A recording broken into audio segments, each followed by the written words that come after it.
Olá, pessoal. Estamos aqui de volta para conversar com vocês aí.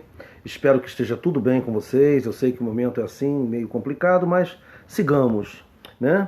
Eu mandei aí uma sequência de slides para vocês discutindo, né, para as turmas de terceiro ano, falando sobre texto figurativo e texto temático. A gente vai procurar bater um papo rápido sobre esses slides para que vocês tirem dúvidas. Essa discussão é bastante interessante e vocês vão perceber que é bastante proveitosa para vocês. Esse material aqui tem como base o livro dos professores José Luiz Fiorin e Francisco Platão Savioli. Tá? Quem quiser conferir, tá aí a fonte para vocês e derem uma chegadinha lá direto no texto original, ok? A gente já começa com uma chamada para vocês aí, olha. Sempre que se escreve um texto é porque se tem algo novo a dizer. Sempre que se lê um texto é porque se busca alguma informação nova sobre o assunto. Então, a ideia aí de texto para a gente já começa a nos trazer essa perspectiva. Tá legal? Então, vamos em frente. Texto figurativo e texto temático. Vejam só esses exemplos aqui. Olha só que exemplos legais. Um cavalo, quase morto de fome e de sede, buscava água e comida. De repente, viu um regato ao lado de um feno. Não sabendo se primeiro comia ou bebia, morreu de fome e sede. Agora vejam o texto temático. Há pessoas tão indecisas que são incapazes de realizar qualquer escolha e acabam perdendo muitas oportunidades na vida. Perceberam?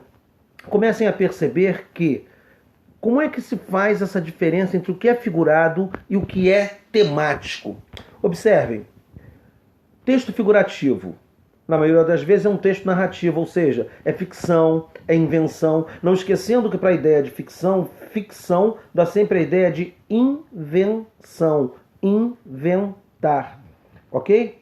O texto figurativo vai utilizar o quê? Linguagem figurada, como o nome já diz, ou seja, vai mostrar o que é essa visão ideológica da realidade. Vai trabalhar, né, em cima de elementos para transfigurar palavras que às vezes estão dentro de um conjunto, como é que eu diria para vocês? Estático. Tá? A linguagem figurada vai sempre trabalhar, vai sempre operar em cima da conotação, mesmo que use palavras concretas. E o texto temático, gente, observem aqui. Trata-se, na maioria das vezes, de um texto dissertativo. Está estruturado em uma base lógica. Usa palavras mais abstratas, indecisão, oportunidade, incapacidade. Perceberam? Curiosamente, o texto figurativo usa palavras concretas e, curiosamente, o texto dissertativo, que é um texto lógico, usa palavras mais abstratas. Ok? Sigamos. Olha só o texto figurativo. Textos que produzem um efeito na realidade. Representam o mundo e criam uma imagem do mundo. Deve-se ler o abstrato a partir do tema concreto. Ou seja, o texto figurativo ele vai trabalhar a partir do concreto, do real, mas ele vai criar uma realidade acima, ok? Ele vai trabalhar num outro parâmetro, num outro eixo. Ele vai levar as palavras, vai tirar as palavras desse mundo exato, concreto, e vai levar para um outro patamar, tá? Perdoe a brincadeira do outro patamar, ok? O texto temático. Olha só o texto temático. Textos que explicam as coisas do mundo, ordenam-nas, classificam-nas e estabelecem relações entre elas.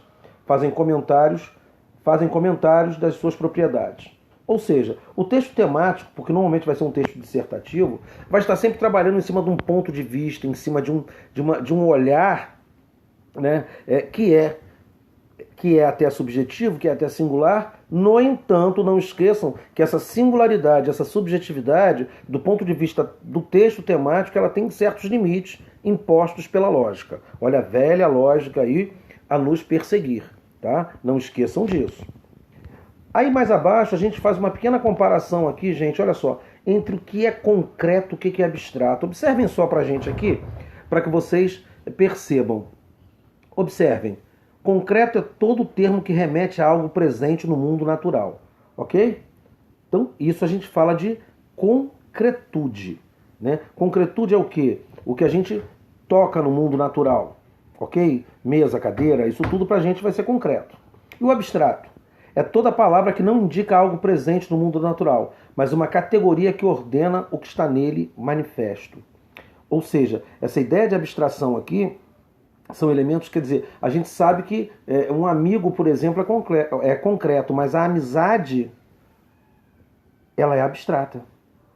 Ela não é, você não apalpa, não a toca, não traz, ok?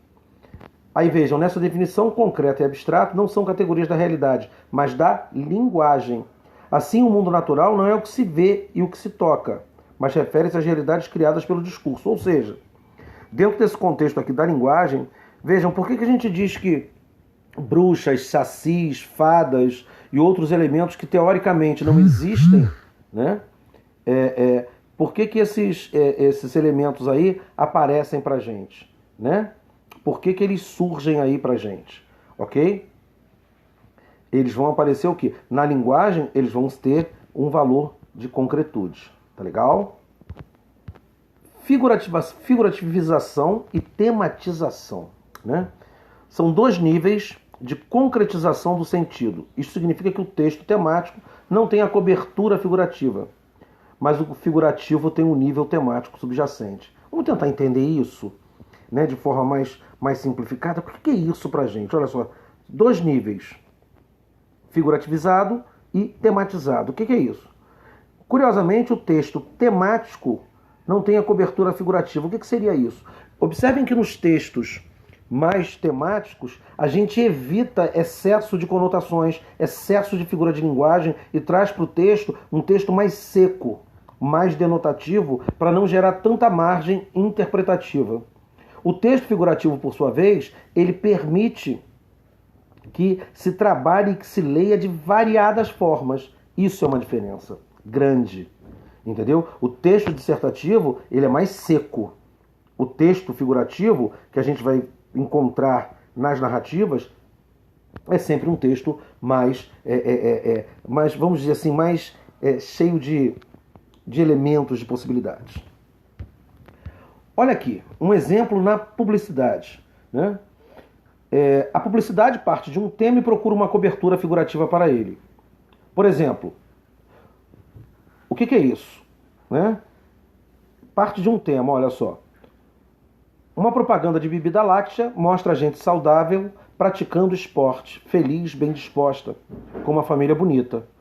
Né? O tema do qual se partiu foi o que? A saúde. Então observa, para mostrar o tema saúde, o que se figurativizou? Uma família reunida, utilizando o leite como forma aí, para mostrar que o leite é importante para a saúde das pessoas.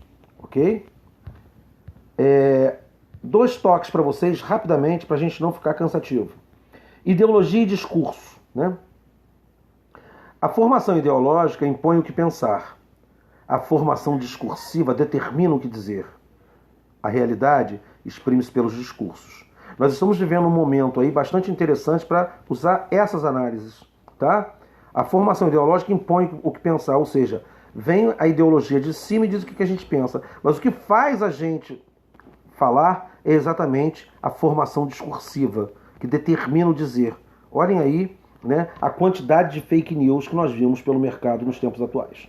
Ok? Então isso infecta o discurso. E nós temos aqui ideologia e discurso 2. Observem só aqui, gente. Formação ideológica, visão de mundo de uma determinada classe social, né? Conjunto de representações de ideias que revelam a compreensão que uma dada classe tem do mundo. Vejam que aí é que a gente vai perceber, né? Por que esses elementos aí da ideologia, a formação ideológica, né? Vejam que ela vai interferir na visão de mundo. Vejam como exemplo as discussões intermináveis que nós temos vivido nesse momento sobre a questão da pandemia. Alguns dizendo que é uma bobagem, que isso não é nada, que é um exagero. Enquanto isso, a gente não consegue ter um foco exato, não consegue ter uma resposta exata do que isso está acontecendo. Né? Então, observem que são esses cuidados que a gente tem que ter. Ok? E não esquecendo sempre que ideologia e discurso vêm sempre juntas. Ok? Gente, por hoje, fico por aqui. Agradeço a todos a atenção e espero que estejam todos bem. em breve nos veremos, ok? Um abraço para todos. Tchau, tchau.